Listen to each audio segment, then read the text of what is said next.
क्योंकि परमेश्वर का अनुग्रह प्रकट है जो सब मनुष्य के उद्धार का कारण है। परमेश्वर का अनुग्रह प्रकट है आप पर और मुझ पर, हम पर प्रकट है जो सब मनुष्य का उद्धार का कारण है। केवल परमेश्वर ही सब मनुष्य का उद्धार का कारण हो सकता है और कोई दूसरा नहीं। केवल परमेश्वर ही आपका उद्धार का कारण है।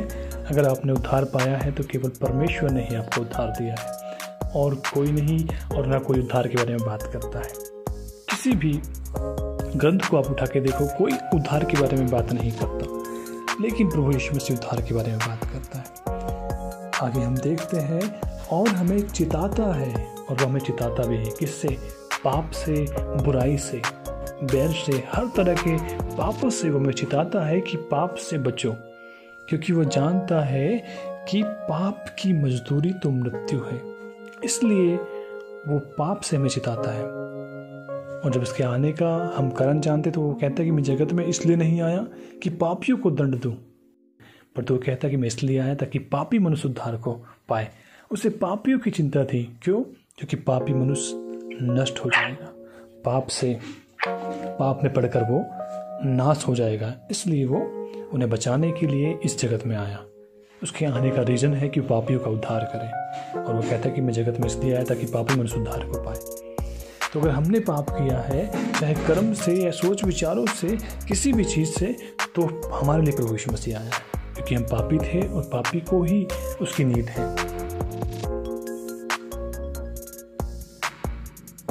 और हमें चिताए कि हम आभक्ति और सांसारिक अभिलाषाओं से मन फेर कर इस युग में संयम और धर्म और भक्ति से जीवन बिताएं। अब इस बात से हमें चिता रहा है कि हम आभक्ति और सांसारिक अभिलाषाओं से मन फेर कर, किससे फेरना है आपको? सांसारिक अभिलाषाओं से मन फेरना है। क्यों? क्योंकि सांसारिक अभिलाषाएं आपको परमेश्वर से जुड़ने नहीं देगी, आपको परमेश्वर से कनेक्ट नहीं होने देगी। जब भी बात परमेश्वर की आएगी, उसकी आराधना की, उसकी प्रार्थना की, तो आपको काम याद आएंगे, आपको दोस्त याद आएंगे, आपको परिवार याद आएगा। आपके पास टाइम नहीं होगा। क्यों? क्योंकि आप संसार में बिजी हो। कोई भी चीज़ आपको बिजी कर देगी और आप परमेश्वर से मन फेर लोगे और कहोगे कि मैं आज बिजी हूँ, मैं नहीं आ पाऊँगा, मुझे ये काम है, फलाना दोस्त आ गया है, उसे छोड़ना है या उससे मिलना है। ऐसे ऐसे काम के कारण हम परमेश्वर को छोड़ देंगे और प्रार्थना में नहीं आएंगे। पर प्रभु कहता है कि सांसारिक अभिलाषाओं से मन को फेर और इस युग में संयम और धर्म और भक्ति से जीवन बिता। अगर तू इस युग में है तो याद रख, इस युग का नाश है।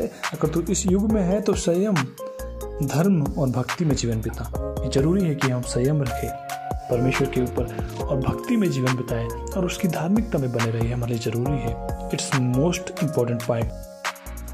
इसलिए हमें भक्ति में जीवन बिताना है और उस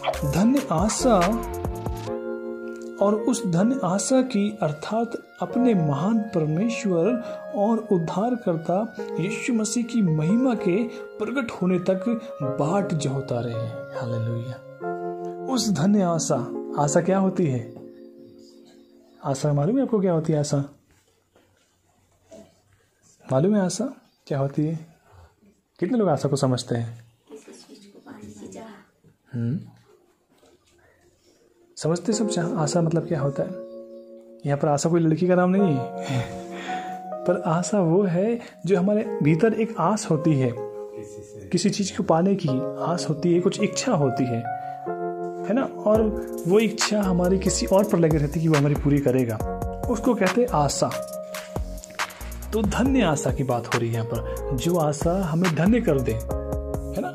जो आशा हमारी है वो धन्य है ना। एक गाना आपने सुना होगा, छोटी सी आशा, है ना। तो उसकी छोटी सी आशा थी, लेकिन हमारी बड़ी आशा है परमेश्वर पे कि वो हमारा उद्धार करेगा, वो हमें पापों से बचाएगा, क्योंकि वो हमारा मुक्तिदाता है, उसने हमारे लिए अपने प्राण को दिया है। ये हमारी धन्य आशा है जो उस पर है और जो उसके अनुग्रह से ही हम पा सकते हैं। ठीक है। और हम देखते हैं उसके प्रकट होने की बात जो होता रहे, है ना। और उस धन्य आशा की अर्थात अपने महान परमेश्वर और उद्धारकर्ता यीशु मसीह की महिमा के प्रकट होने की बात जो होता रहे। हम देखते हैं कि जब यीशु मसीह की बात आती है तो उसने जो कुछ वादा किया था वो सब पूरा किया, परंतु अब एक वादा है उसका, उसने कहा कि मैं जगत में फिर से आऊँगा। पहले तो पापियों के लिए आया, मारा गया, गाड़ा गया और जी उठा, और फिर से मैं बादलों से होते हुए अपने स्वर्ग चले गया, लेकिन मैं फिर से आऊँगा।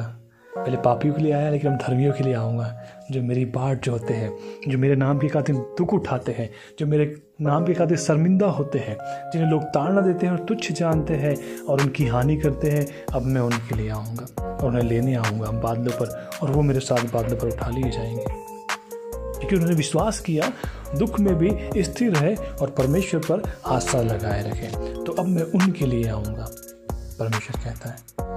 तो उसकी बाट जो होता रहे, तो वो हमें इंतज़ार करने के लिए कह रहा है कि हमें उसका इंतज़ार करना है कि वो हमारा उद्धार करता प्रभु यीशु मसीह अपनी महिमा सहित बादलों पर आएगा। इस बात का हमें इंतज़ार करना है और इसी धन्य आशा में मन लगाए रखना है।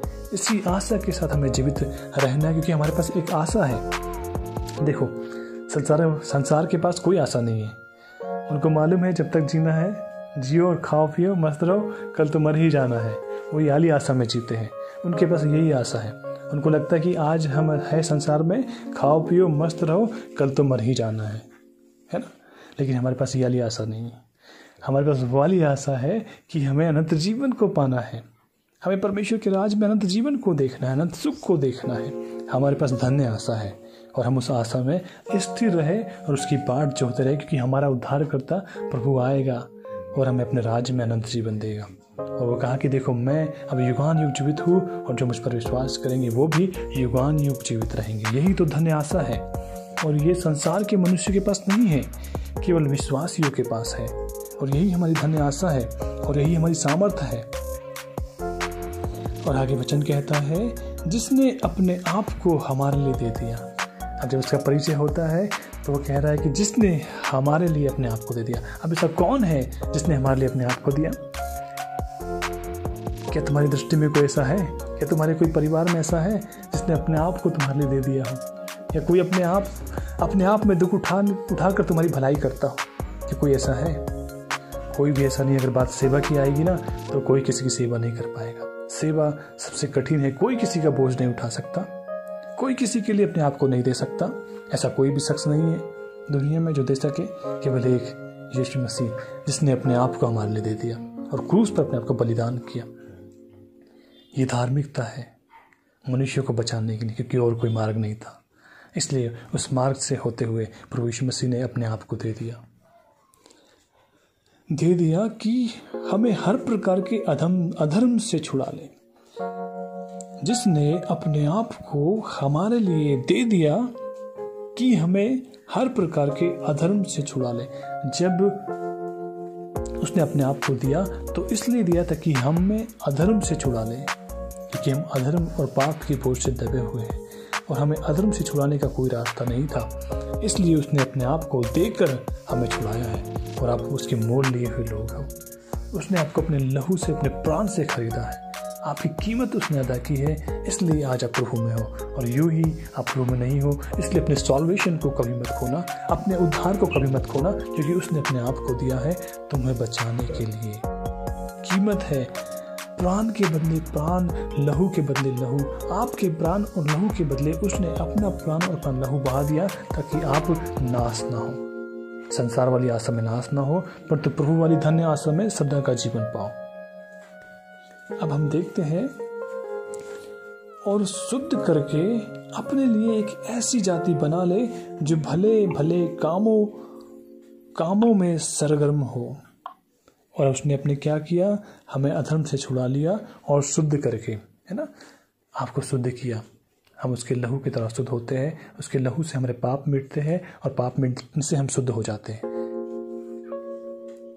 शुद्ध करके अपने लिए एक ऐसी जाति बना ले। अब वो उसने हमें अपने लिए एक जाति बना लिया, इसलिए उसने कहा कि अब तुम राजपत्रधारी याजकों का समाज और मेरी निज प्रजा हो।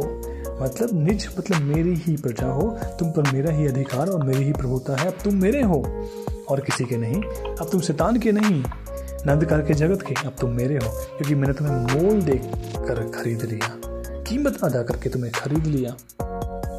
अब तुम मेरे ही हो। उसने हमें एक ऐसी जाति बना लिया, हमें शुद्ध करके हमें अधर्म से छुड़ाया। पहले हम अधर्म में थे, पापों में थे, हर एक हम अपने विचारों से, अपने कामों से हम पाप किया करते थे और परमेश्वर से दूर हो गए थे। और उसने हमें अधर्म से छुड़ाया, हमें रोका कि ये पाप है, ये अधर्म है, और हमें छुड़ा लिया और हमें उसने बचाया उन अधर्मों से, और अपने लिए ऐसी जाति बना लिया, शुद्ध करके। पहले हमें शुद्ध किया, हम अशुद्ध थे और प्रभु ने हमें शुद्ध करके अपने लिए एक जाति बना लिया। और इसलिए बनाया, आगे लिखा है, बना ले जो भले भले कामों को करने में सरगर्म हो। और क्यों आपको बनाया, छुड़ाया है? ताकि आप भले भले काम करो। कैसे काम करो? भले भले काम करो। इसलिए परमेश्वर ने आपको छुड़ाया पाप से और अधर्म से, ताकि आप भले भले काम करें। तो याद रखें, जब भी आप परमेश्वर के पास आते हैं तो अपने आप को पवित्र रखें, उसकी आज्ञाओं को माने और ईमानदारी से उसके पीछे चलते रहे। और प्रभु ने कहा है कि भले कामों के लिए। अब देखो, जो व्यक्ति भलाई कर सकता है और नहीं करता, ये उसके लिए पाप है। जो व्यक्ति भलाई कर सकता है पर तू करना नहीं चाहता, ये उसके लिए पाप है। और जो भी तुम भलाई करते हैं तो मनुष्य की नहीं लेकिन परमेश्वर की करते हो, ये जानकर करो। और प्रभु ने आपको भले कामों के लिए चुना है, भले कामों के लिए नियुक्त किया है, ताकि आप भी भलाई दिखाओ। और मैं आपसे एक बात और कहना चाहूँगा कि आप भी कल परिस्थितियों में थे, कल समस्याओं में थे, तकलीफों में थे, और ऐसी समस्या थी कि कोई आपकी सहायता नहीं कर रहा था। उस समय प्रभु ने आपको निकाला, है ना? आप भी समस्याओं में थे तो प्रभु ने आपको निकाला। तो आप उन लोगों की भी सुधि लो जो आज परिस्थितियों में है, जो परेशानियों में है, जो दुख में हो, क्योंकि कल हम भी दुख में थे और परमेश्वर ने हम पर दया की, अपने लोगों को भेजा और हमें निकाला। तो इसलिए जो दुख में है, समस्याओं में है, उनकी सहायता आप भी करो, क्योंकि आप भी कल ऐसी दशा में थे, मैं भी कल ऐसी दशा में था। इसलिए हमें भी उन लोगों को उन दशा में सहायता करना चाहिए जिस दशा में वो पढ़कर नाश हो रहे हैं। परमेश्वर ने आपको इसीलिए तो चुना है, इसलिए तो बचाया है कि आप भी लोगों को बचाएं, भले भले काम करने के लिए, बुरे काम करने के लिए नहीं। इसलिए जो भलाई आपसे बन पड़ती है वो जरूर करें। सिर्फ प्रार्थना ही ना करें, लेकिन भौतिक सहायता भी करें। किसी व्यक्ति को ठंड लग रही है और आप उसकी ठंड दूर करने के लिए प्रार्थना करें कि प्रभु यीशु मसीह के नाम से कहते हैं कि ठंड दूर हो जाए, पर तो आपके पास 2 कंबल है, एक उसको नहीं दे रहे हैं, वहाँ पर आपको प्रार्थना नहीं करना, लेकिन उसे वो चीज़ देना है जो उसकी ठंड को दूर कर सके। कोई व्यक्ति भूखा है तो उसे भोजन दो, ना कि उसके लिए प्रार्थना करो। जहाँ प्रार्थना करना है वहाँ प्रार्थना करो, लेकिन जहाँ आपको सहयोग करना है वहाँ सहयोग करो, उस भले भले कामों को करो। एक दृष्टांत मैं आपको बताता हूँ। जब वो सामरी व्यक्ति को किसी ने लूट लिया रास्ते में और उसे घायल करके वहीं पर छोड़ दिया, है ना? फिर वहाँ पर लोग आए, एक शास्त्री आया, फरीसी आया, उसको देखा और कुछ मदद नहीं की, और देखा और कहता है कि मुझे प्रार्थना का टाइम हो गया, आराधनालय जाने का टाइम हो गया, और उसकी सहायता नहीं की और आराधनालय चले गया, है ना?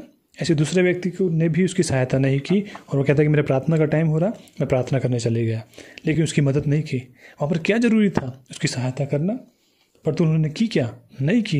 लेकिन वो अपने आप को धर्मी बताते थे और धर्म के कारण वो उसकी मदद ना करते हुए चले गए, लौट गए। लेकिन एक व्यक्ति आया जो परमेश्वर को नहीं जानता था, और उस व्यक्ति ने उस दुखी व्यक्ति को देखा और उठाया और उसके घाव को पोंछा और उसे अपने गधे पे बैठाकर उसे सराय तक लेके गया और उसके रहने का प्रबंध किया, उसका किराया दिया और कहा कि मैं जो भी तरह बनता है मैं आकर तुझे और लौटा दूंगा, पर तू इसको यहाँ रख और उसका ध्यान रख। ये काम किया। तो जब धार्मिकता देखी गई तो प्रभु ने कहा कि वही तीसरा व्यक्ति जिसने उसकी मदद की वो धर्मी गिना गया, लेकिन जो प्रार्थना करने वाले थे, जो प्रभु को टाइम देने जा रहे थे, वो लोग अधर्मी गिने गए। ऐसा क्यों? क्योंकि प्रभु चाहता है कि तुम मदद करो उन लोगों की, और उसने मदद किया और वही व्यक्ति धर्मी गिना गया, है ना? तो जब हमें भले काम करने की आवश्यकता है तो हम भले कामों को करें, जब हमारा प्रार्थना का समय है तो तब हम प्रार्थना करें। दोनों में फ़र्क है, दोनों अपने अपने समय पर सही है। तो चीज़ें समय पर सही होती हैं। तो जिस समय आपको प्रार्थना करना ज़रूरी है आप उस समय प्रार्थना करें, जब लोगों की मदद करना है तब आप लोगों की मदद करें, और जो आप कर सकते हैं वो करें।